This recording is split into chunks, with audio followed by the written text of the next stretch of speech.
Perkenalkan, kami dari kelompok 5 akan mempresentasikan materi mengenai modifikasi cuaca dan iklim. Sebelumnya, kami dari kelompok 5 beranggotakan 4 orang, yaitu pertama, saya sendiri, Brilian Cornelius Maramis. Yang kemudian ada Sisi Oktaviana Daud, selanjutnya Listi, dan yang terakhir adalah Ismail Adam. Langsung saja, ini dia pemaparan materi modifikasi cuaca dan iklim. Modifikasi cuaca dan iklim merupakan usaha manusia untuk memengaruhi kondisi atmosfer agar menghasilkan keadaan cuaca tertentu sesuai kebutuhan. Upaya ini dilakukan karena kondisi cuaca memiliki pengaruh besar terhadap kehidupan manusia seperti dalam bidang pertanian, transportasi, pengelolaan air, hingga mitigasi bencana. Dalam penerapannya, modifikasi atmosfer dibedakan menjadi 2 skala utama, yaitu skala mikro dan skala makro. Kedua skala ini memiliki perbedaan dalam luas wilayah, lama pengaruh, tujuan, metode, dan dampaknya terhadap lingkungan. Modifikasi cuaca skala mikro. Modifikasi cuaca skala mikro adalah upaya untuk mengubah unsur cuaca pada wilayah yang kecil atau terbatas. Wilayah yang dipengaruhi biasanya hanya mencakup area lokal seperti lahan pertanian, kawasan perkotaan, bendungan, bandara, kawasan industri, dan hutan tertentu. Nah, pada skala ini, perubahan yang dilakukan biasanya bersifat sementara dan hanya berlangsung dalam waktu singkat, misalnya hanya beberapa jam atau hingga beberapa hari saja. Contoh modifikasi skala mikro.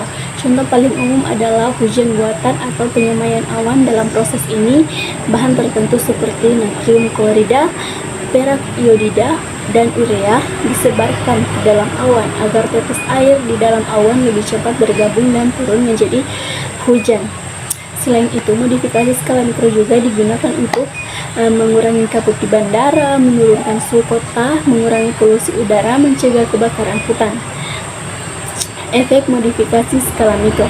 Efek yang dihasilkan dari skala mikro antara lain peningkatan curah hujan lokal. Daerah yang mengalami kekeringan dapat memperoleh tambahan hujan sehingga kebutuhan air dapat terpenuhi. Yang kedua, ada pengurangan polusi udara. Nah, dengan turunnya hujan dapat membantu membersihkan partikel debu dan polutan dari udara. Yang ketiga, perlindungan lahan pertanian. Tanaman memperoleh air yang cukup sehingga produktivitas meningkat. Yang keempat, mencegah kebakaran. Kelembaban meningkat sehingga risiko kebakaran menurun. Kelebihan skala mikro, lebih mudah dikendalikan, biaya lebih rendah, hasil lebih cepat terlihat, risiko lingkungan relatif kecil. Kekurangan skala mikro, wilayah pengaruh sempit, efek tidak bertahan lama, bergantung pada kondisi awan alami. Baik, selanjutnya adalah skala makro. Skala makro itu apa sih? Skala makro itu adalah cara pandang geografi untuk wilayah yang luas. Cakupannya bisa satu negara, antar provinsi, benua, sampai global. Cirinya kita lihat pola besar, bukan detail kecil. Contohnya, persebaran penduduk Indonesia, perubahan iklim dunia. Modifikasi skala makro, artinya campur tangan atau rekayasa manusia terhadap alam dan sosial dalam skala luas. Tujuannya untuk mengubah kondisi wilayah besar sesuai kebutuhan. Intinya, proyek besar yang dampaknya terasa di banyak daerah sekaligus. Contoh modifikasi skala makro, yaitu yang pertama lingkungan fisik. Bikin bendungan besar seperti Waduk Jatiluhur, tujuannya buat iritasi listrik dan menahan banjir seprovinsi. Dampaknya aliran sungai berubah, muncul ekosistem baru. Yang kedua, iklim. Program rabiosasi hutan skala nasional, tujuannya menyerap CO2 dan turunin suhu. Dampaknya curah hujan dan iklim mikro berubah. Yang ketiga adalah tata ruang. Pembangunan IKN dan program transmigrasi, tujuannya pemerataan penduduk dan ekonomi. Dampaknya pusat ekonomi baru muncul, beban Jawa berkurang. Selanjutnya ekonomi, bangun tol Trans Sumatera dan kawasan ekonomi khususnya. Tujuannya ngiket antar provinsi biar distribusi lancar, dampaknya konektivitas dan ekonomi makro tumbuh. Selanjutnya adalah bencana, tanam mangrove sepanjang pantai utara Jawa. Tujuannya nahan abrasi dari sungai, dampaknya wilayah pesisir ratusan kilometer jadi lebih aman. Kenapa sih penting dipelajari? Karena dampaknya luas banget. 1. Proyek bisa mengaruh ke jutaan orang. Dipakai pemerintah buat RT RW nasional. Ngadepin isu global, banyak perubahan iklim, dan mengevaluasi kebijakan besar seperti IKN atau reklamasi. Bedanya sama skala lain apa? Skala mikro cakupannya kecil kayak desa atau satu petak sawah, contohnya bikin terasering. Skala meso cakupannya kota, kabupaten, contohnya sistem drainase kota. Skala makro cakupannya sampai provinsi, contohnya tol Trans Jawa atau radialisasi nasional. Jadi modifikasi skala makro, proyek besar, manusia yang mengubah wajah wilayah luas karena dampaknya masif. Harus pakai kajian geografi biar nggak rusak keseimbangan. Skala makro mengacu pada pendekatan yang lebih besar dan lebih luas dalam menangani masalah, seringkali mencakup wilayah geografis yang besar atau isu global. Berikut adalah beberapa kelebihannya. Yang pertama, mampu mengatasi masalah iklim besar. Skala makro memungkinkan penanganan masalah iklim yang bersifat global, seperti perubahan iklim atau pemanasan global, yang membutuhkan upaya terkoordinasi dalam skala besar untuk mengurangi dampak negatifnya. Yang kedua, dampak luas. Pendekatan ini memiliki dampak yang lebih luas, yang berarti solusi yang diterapkan akan mempengaruhi banyak pihak, dari individu, perusahaan, hingga negara di seluruh dunia. Solusi dalam skala makro seringkali bertujuan untuk memberikan manfaat kepada jumlah populasi yang sangat besar. Yang ketiga, berpotensi dalam jangka panjang. Upaya dalam skala makro seringkali melibatkan perencanaan jangka panjang yang memiliki potensi untuk menghasilkan perubahan berkelanjutan dan meningkatkan kualitas hidup dalam waktu yang lama. Namun meski memiliki banyak kelebihan, skala makro juga memiliki sejumlah kekurangan yang perlu diperhatikan. Yang pertama, biaya yang sangat tinggi. Mengimplementasikan solusi skala makro seringkali membutuhkan biaya yang sangat besar, terutama karena memerlukan sumber daya dan infrastruktur yang luas serta teknologi yang canggih. Yang kedua, sulit diprediksi.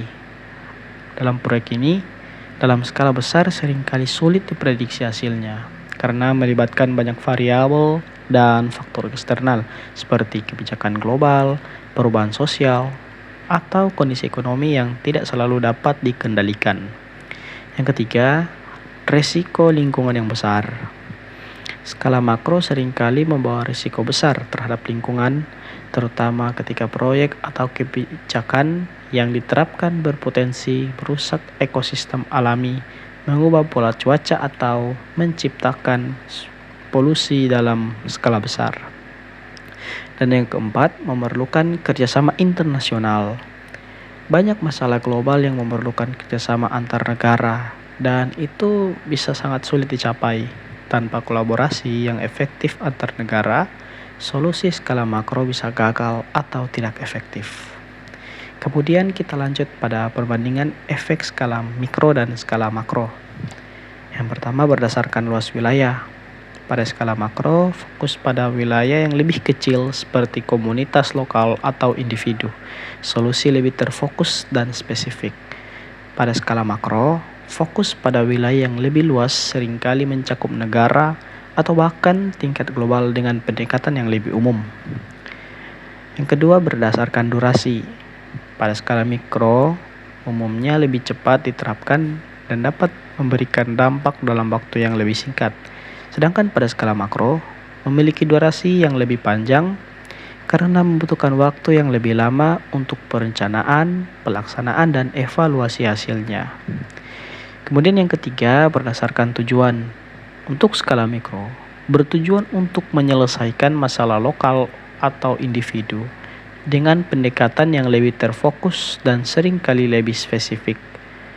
Pada skala makro, bertujuan untuk menyelesaikan masalah besar yang bersifat global atau melibatkan banyak negara atau pihak yang lebih luas. Yang keempat, berdasarkan risiko. Pada skala mikro, risiko cenderung lebih kecil karena proyek lebih terfokus pada area yang lebih kecil dan lebih mudah dipantau. Sedangkan pada skala makro, risiko lebih besar baik dalam hal biaya, keberhasilan, maupun dampak lingkungan. Dan yang terakhir, berdasarkan kompleksitas. Pada skala mikro, lebih sederhana karena mengelola proyek kecil dengan variabel yang lebih sedikit. Nah, sedangkan pada skala makro, lebih kompleks karena melibatkan banyak pihak, faktor, dan seringkali memerlukan koordinasi antara berbagai negara atau lembaga internasional. Dalam penerapannya, modifikasi cuaca dan iklim memiliki dampak terhadap lingkungan. Dampak ini berbeda tergantung pada skala yang digunakan, yaitu skala mikro dan skala makro. Pada skala mikro, dampaknya biasanya kecil karena hanya mempengaruhi area yang terbatas. Oleh karena itu, perubahan yang terjadi cenderung tidak terlalu luas dan lebih mudah dikendalikan. Sedangkan pada skala makro, dampaknya bisa jauh lebih besar. Hal ini karena perubahan di satu wilayah dapat mempengaruhi wilayah lain. Oleh sebab itu, modifikasi pada skala makro masih menjadi perdebatan ilmiah karena berpotensi menimbulkan efek yang belum sepenuhnya dipahami. Berdasarkan penjelasan tersebut, dapat disimpulkan bahwa modifikasi cuaca dan iklim memiliki dua bentuk utama, yaitu skala mikro dan skala makro. Skala mikro lebih sering digunakan karena bersifat praktis, biaya lebih murah, aman, dan hasilnya dapat terlihat dengan cepat. Sementara skala makro memiliki potensi besar untuk mengatasi perubahan iklim global. Namun, skala ini memiliki beberapa kekurangan seperti biaya yang mahal, proses yang rumit, serta risiko yang tinggi. Karena itu, penggunaan teknologi modifikasi atmosfer harus dilakukan secara hati-hati agar manfaatnya dapat diperoleh tanpa menimbulkan kerusakan lingkungan. Sekian penjelasan, semoga bermanfaat. Terima kasih.